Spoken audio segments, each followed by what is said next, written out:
views and opinions expressed in Cold and Missing are exclusively those of the hosts. All parties mentioned are considered innocent until proven guilty in a court of law. Cold and Missing also contains adult themes and languages and is intended for a mature audience. Listener discretion is advised.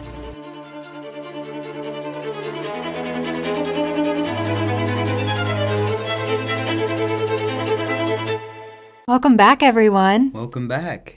This is Cold and Missing. I'm your host, Allie McLaughlin-Solkowski. And I am your co-host, Eli Solkowski. And here at Cold and Missing, we focus exclusively on cold cases and unresolved missing person cases. All right. So we had a little blip this week. Yeah. I want to apologize to our listeners. I know our episodes usually come out on Monday, and this is coming out on a Tuesday. Eli and I were both really sick this weekend.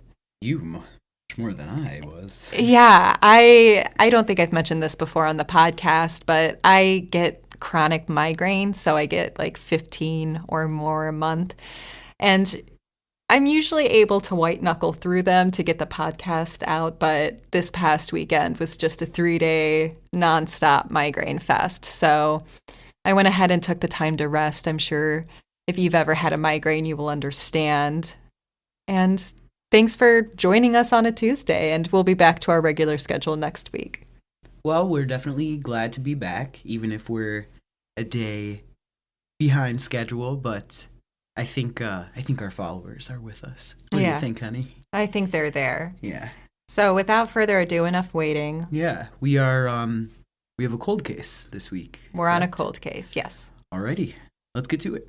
So today I have a cold case, and just as a content warning at the top, this does involve an infant.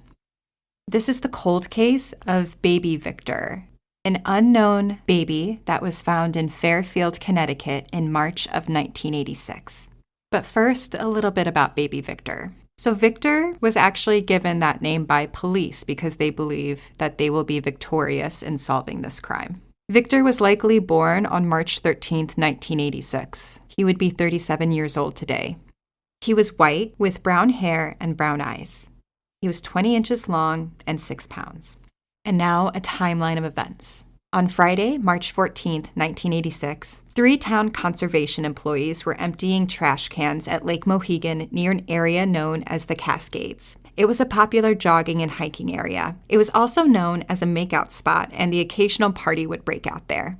At 9:53 a.m., the workers find the body of a newborn baby next to a trash can. The baby's body had been laid on a scrap piece of burlap and had been wrapped in women's PJs with red cherries on them.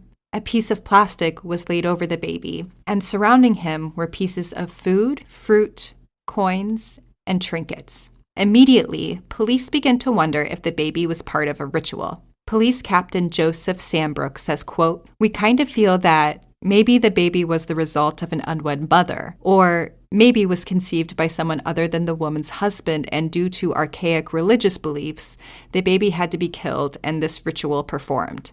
That's what it kind of looks like today. It's just not a baby thrown away," end quote.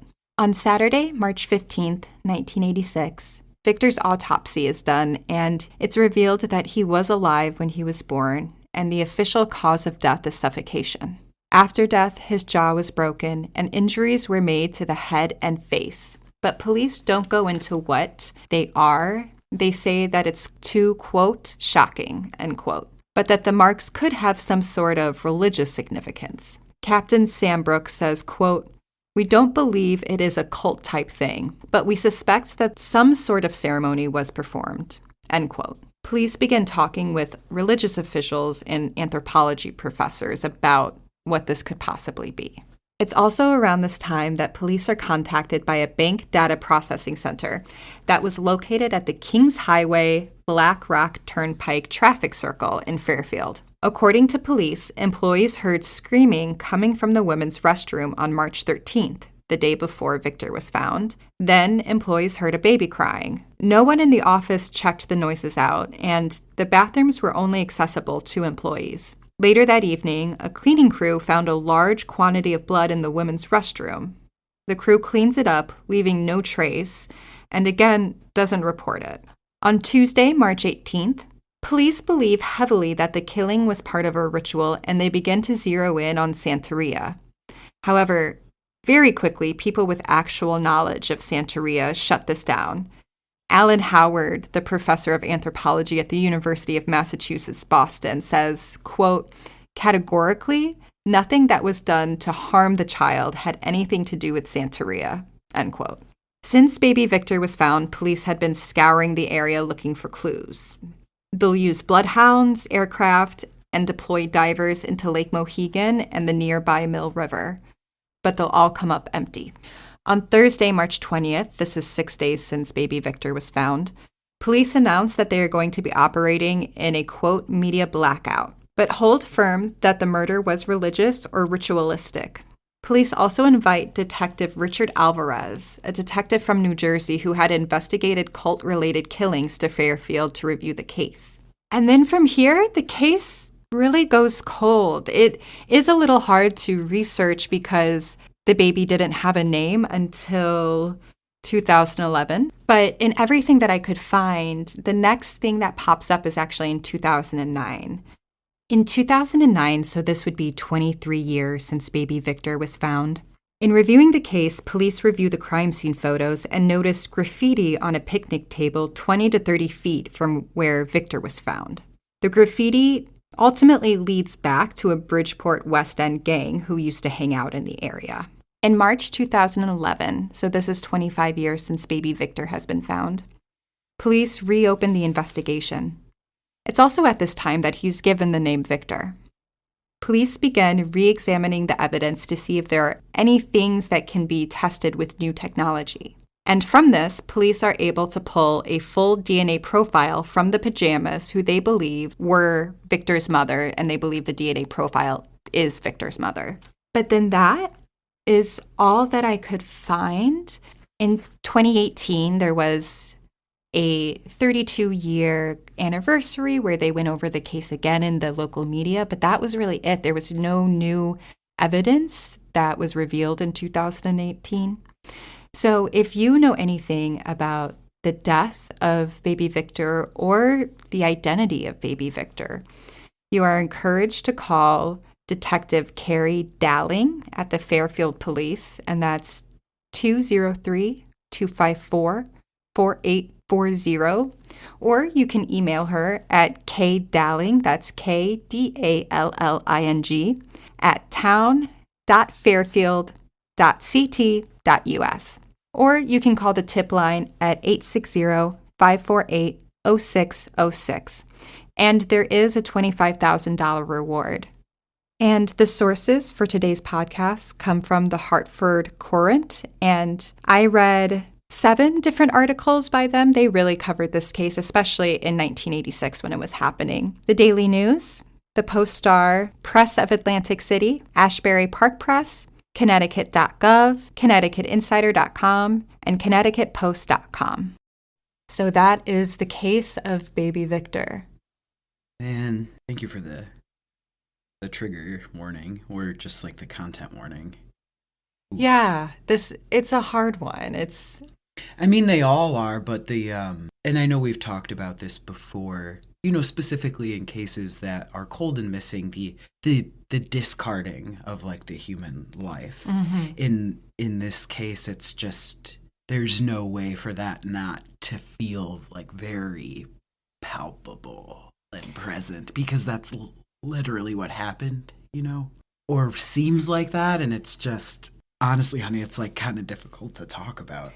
I mean, I don't think it should be easy. Yeah, and I think the added layer of just like not really knowing who this baby is, him being named years after the fact, like that's really heartbreaking, because he is a person. He was a life that was here for a short time, but deserves a name, deserves respect, deserves it all. So, and pretty much the instant clue that, whoever gave birth to him was probably not in any sort of positive situation. I'm just going to go ahead and assume that. Yeah, I would say that whoever gave birth to baby Victor was not in a good place. Yeah, I feel like I don't have enough maybe developed language around, pregnancy and giving birth. But the first thing I thought was like someone was forced into birthing, or don't even want to say it, but like, well, I guess that, like, forced. Like, the baby was maybe not ready, and do you know what I'm saying? Like, the baby was taken out, or... Well, they do think that baby Victor is tied to the woman giving birth at the bank data processing center. Correct, yes. And also, just as a side note to that, like, I am somebody who works in an office, and if I heard screaming coming from the restroom and nobody Screaming anywhere. Yeah, and nobody thought to go check on it. I'm like, what is happening at this workplace that is like, that wasn't out of the norm to like if go that's look at run it. Of the mill, what else is happening there? And for the cleaning crew to like not notify anyone, like, hey, there's a bunch of blood in the bathroom. Yeah. Like, what is yeah. So they do believe that could possibly be where baby Victor was born, because the timeline matches up to how old he was. Yeah, I mean, I think my body or brain just naturally filled in that detail. That must be who it is, but still the circumstance surrounding that is like, again, like, how? What? Why? Why was someone giving birth in an office if that's the case? And like, no one did anything? Yeah, just like tons and tons of questions of... Right. And then to go from possibly giving birth in an office to then this site at Lake Mohegan that is set up, it has the trinkets, it has the coins, it has the fruit, like it took time. So yeah, again, this one is just very strange. Lots of questions, lots of unanswered, already existing questions. Oh, yeah.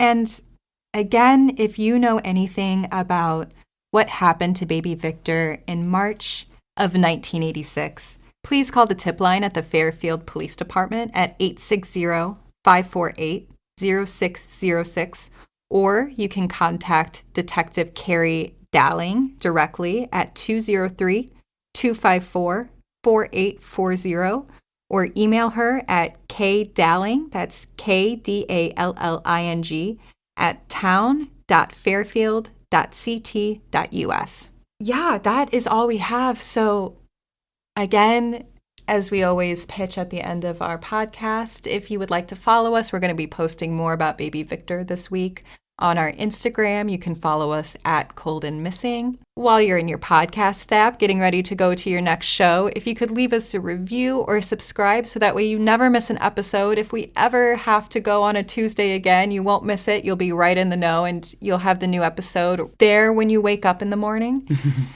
And yeah, and thank you so much for everyone who's been reviewing and reaching out to us, either via the Instagram or on our YouTube channel. It's been great conversation, and really appreciate family that's been reaching out from some of the cases that we've covered. So yeah, that's honestly when it's it's when we feel the work.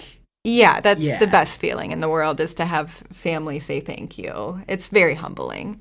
But that's all I have. So have a good week and stay safe, y'all. Stay safe, y'all.